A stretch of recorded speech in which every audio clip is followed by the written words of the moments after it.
काला पत्थर नामक छोटे और सुदूर बसे गांव में एक प्राचीन कहानी की फुसफुसाहट हर गली में गूंजती थी। यह गांव अपनी भयानक खामोशी और रहस्यमयी मौतों के लिए कुख्यात था।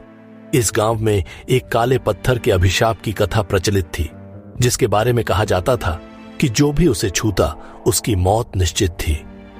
लेकिन विक्रम, एक निडर पत्रकार, इन मिथकों पर विश्वास नहीं करता था। वह शहर से अपनी खोजी मानसिकता के साथ यहां आया था ताकि हाल ही में हुई रहस्यमयी हत्याओं और इस अभिशाप के बीच का सच उजागर कर सके। गांव में कदम रखते ही विक्रम की मुलाकात अंजलि से हुई, जो एक करुणामयी शिक्षिका थी और जिसका भाई इसी अभिशाप का शिकार हो चुका था।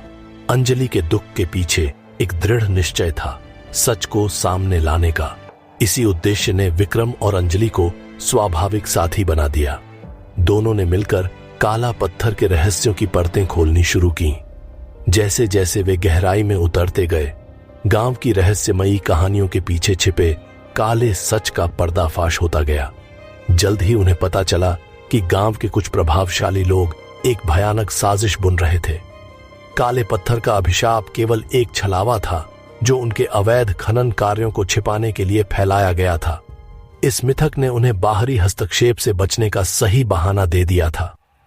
कहानी के रोमांचक चरम पर विक्रम का सामना उस षड्यंत्रकारी से हुआ जिसने इस भयावह योजना को अंजाम दिया था। पुरानी और सुनसान खान के अंधेरे में विक्रम ने एक भयानक सत्य को देखा। काला पत्थर महज एक छलावा नहीं था। वास्तव में यह जहरीले खनिजों से भरपूर था जो घातक मतिभ्रम पैदा करता था और मौत का कारण बनता था। गांव वालों का डर भले ही अतिरंजित था, लेकिन उसमें सच्चाई का एक भयावह अंश छिपा था।